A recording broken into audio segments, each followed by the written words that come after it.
He is KY, Kevin Young, BYU coach, joining us on Eye on College Basketball. We could start with the hoops, but I gotta be honest. He's given me some incredible restaurant recommendations over the years. Do you have any for Kansas City? I got a night here. Anything here, or are you not prepared? I mean, this one's not going to be off the beaten path, but can you go wrong with Jack Stack? I've listen, and anyone from this area, this is only me reporting what's been shared as well. Apparently, it's solid, but not as strong as it may have once been. So Wolfpack. Okay. Go Wolfpack barbecue. Okay, there we go. That's a good one. Okay, he's locked and loaded, obviously, with his NBA background, seen many a city and traveled many a place. Before we dive into your team, I'm curious, you're a little bit of a music guy. What 2 or 3 songs are you listening to as of late here? What's on the rotation? Man, let's see what I listened to on the way over here this morning. It was I went old school Charlie Tuna Fish from Jurassic 5. Okay, look at you. I like that. I went deep. I went deep in the archives. What else? Alt country is hot for me right now. So Tyler Childress vibes. Okay. I'm going strong with that too. Okay. Are you familiar with Hardy? Yeah. Yeah. Okay. Yeah, I'm familiar with. Know some of the fellas in Hardy. I saw him over the summer. So he's a big Mississippi State guy, by the way. Okay. He's from that area. Won't hold that against him. I know. No, I absolutely hear you. If I parachute in on a practice or are you controlling the music at any point? Some coaches are like, hey, listen, you guys were awful yesterday. Yeah. Music's all mine for the rest of the week. Well, how do you handle that? The only music that I control is a shoot around. We play Sure Shot by Beastie Boys every shoot around because we have a drill that's called Shell Shots. Okay. Sounds like Sure Shots. So that's you can't and you won't and you won't stop. There we go. Have you linked up with Tommy Lloyd on all the Beastie Boys stuff yet? I have not. Are you kidding me? I haven't. Okay, so GP handled the Tommy Lloyd interview, and I don't know if they got to this on the show because I wasn't in the room when we were doing it. Tommy Lloyd is legitimately a Beastie Boys fanatic, and he's got some incredible stories. I won't spoil them on the show, but literally all of an hour ago, me, GP, and Tommy were talking about some amazing stuff. So if you're big into Beasties, you and Tommy need to link up and make that happen. I say when we go play each other, maybe that has to be only that for pregame music. Yeah. I think that absolutely has to happen. All right, let's dive into your team. We will lead on AJ, and shouts to our producer, Nada. I don't know if he's going to drop the AJ interview first or this one there. And I know you've been asked this question, but I got to ask it. What has it been like to have him in your program on campus? And it's been a minute here, just have him around. And from the outside looking in, Kevin, I think a lot of people would say, okay, this big time prospect from the other side of the country, he's going to the state of Utah, play at BYU. Maybe it's something of a renegade one and done kind of thing. But that's not really what it is. He is as invested and bought in as anyone could imagine, right? Yeah, I mean, he's been tremendous. He's been on campus since late April. Obviously been in the state for a while. I think he feels pretty comfortable out there along with his family. So, I mean, he's been amazing, truly. He's been a real joy to coach. Obviously, you see the athletic prowess, the size, the skill, which all that, if you don't have that, it's hard to be what he is. But I think what separates him is he has that, but then he has this maturity for a young guy and this professionalism that's extremely impressive. And so he's as dialed of a guy that I've coached at any age, and then you factor in the size, the athleticism that I started with. I mean, it's made for a fun few months. We haven't gotten to the start of the games, and man, am I ready to get for the start of the games. But I do wonder if when we get there and you have some big wins, maybe there's some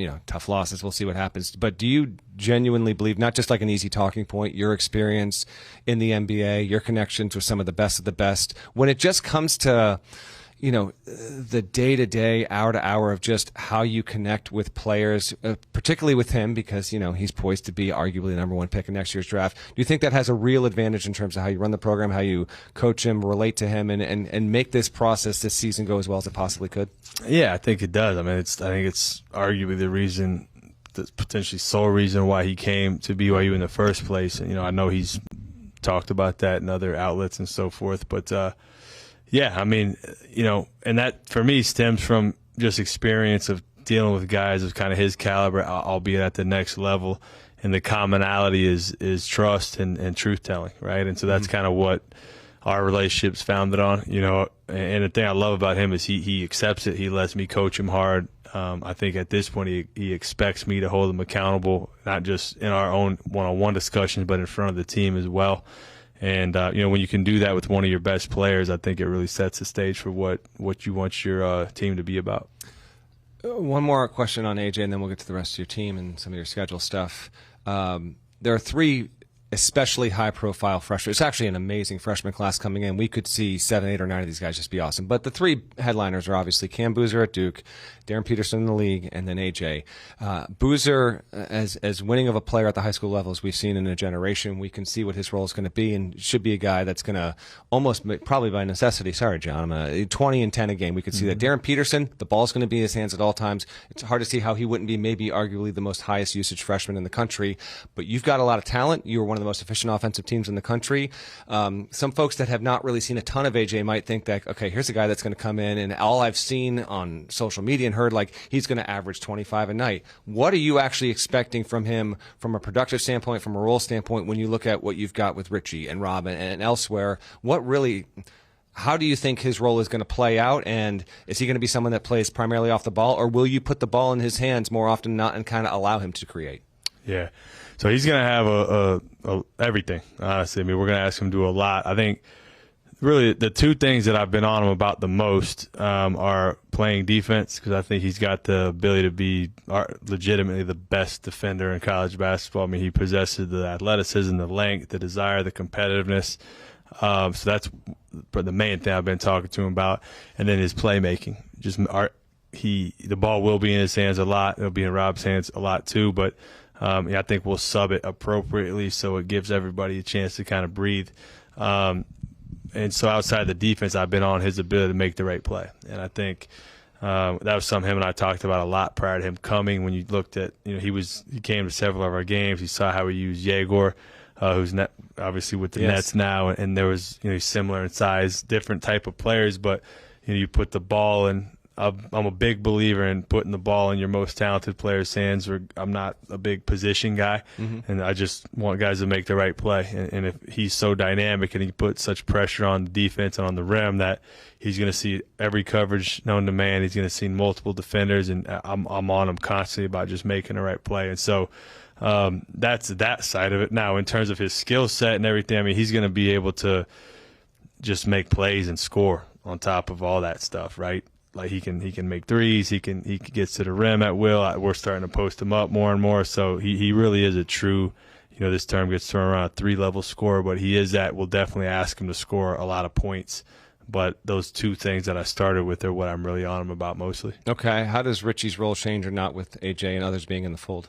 Yeah, I don't think it changed at all. I think that's the beauty of Richie. I've talked to NBA teams about that. NBA people like him because he's a guy you can plug in the game, and he can coexist with great players because he's not a guy that needs to dribble the ball a million times. He's going to catch and shoot it and catch it and drive it. So for me, it's a perfect balance and a perfect fit.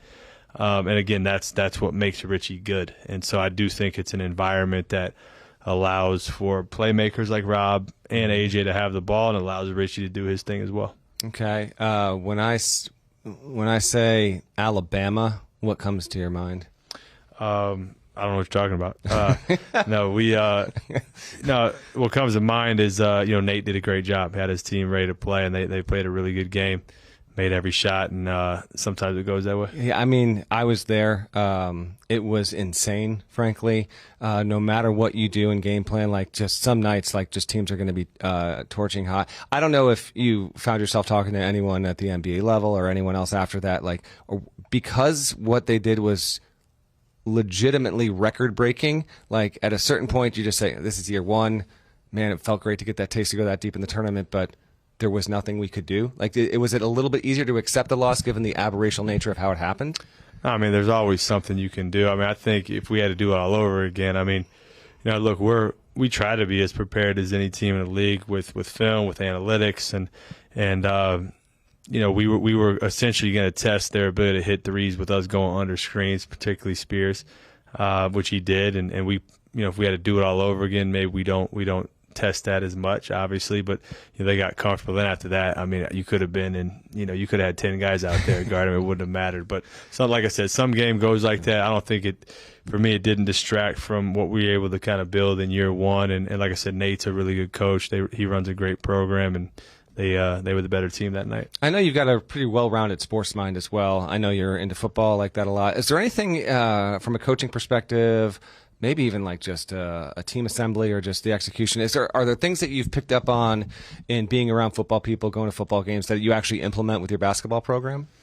Yeah, I think I'm really fascinated with just how football staffs operate. Okay, the coordinator concept, and so I was sort of brought up that way in the NBA. Mm-hmm. We had a lot kind of. It's not as like, you don't hear about it as much in basketball. This guy's the offensive coordinator, that guy's the defensive coordinator, like you do in football. But a lot of the staffs I was on were designed that way, and so I've pretty much designed my staff that way as well. And so a lot of meetings and so forth could be offense or defensive, kind of centric based on what groupings I have with the coaches and stuff. So that's probably the biggest thing. I think situationally, I think football coaches are well past where basketball coaches are. I mean, I love when you're watching an NFL team walk down a 2-minute drill at the end, right? And when they bring the clock down to 10 seconds and the special team unit runs on a boots a field goal to win as the clock expires. I mean, the amount of execution and the amount of coaching that goes into that well before that moment is extremely impressive. That's interesting stuff. I dig that a ton. Biggest lesson you learned from year one at the college level would be what? It's I mean, I don't know if I could narrow it down to just one thing. I think the biggest difference is just the day-to-day, right? Like you're just grinding these guys with so much practice time versus what you're doing in the NBA world. And so it really became a battle of how can we optimize every day. Are we doing the right things? Are we doing enough? Are we doing too much? Right? Finding that balance. I think when we hit our stride in the seasons, when we started to figure out how we were going to construct every day to optimize it such that our players were getting the most out of those days. And that took us a while, and once we did that is when we really started to kind of roll. What's it like to coach in this league? It's really hard, man. Like there's a lot of great coaches. Obviously there's a number of Hall of Fame coaches in this league. And it's a deep league. It's a physical league. There's no nights off.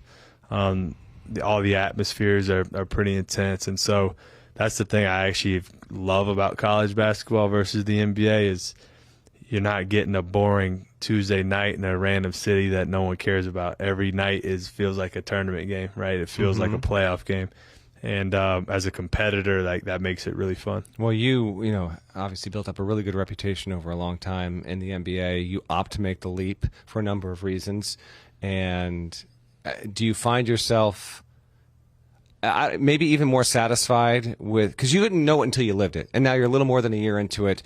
After being in the NBA for so long, I'm just kind of curious with where you land on just the fact that this is your life, and you're someone who, it would be no surprise to me if we looked ahead and flash forward 10 years and you're an NBA head coach, but maybe this is the kind of thing where it is a calling, and maybe this can be you for the long term. Yeah, I mean, I've been fortunate, right, in terms of my path. I met a lot of great people on both sides of the game, and I think me and my wife felt real strongly about this being a really good situation for our family, and now that we're here, we like it, I'd say, even more than we thought we would, just in terms of the community, the university, the support, the administration has been amazing. I think if you just kind of look at college sports landscape in general, you hear BYU a lot. Football, basketball, right? Like go on and on. And so I feel like it's a good time to be involved with the university. We love it. My wife loves it.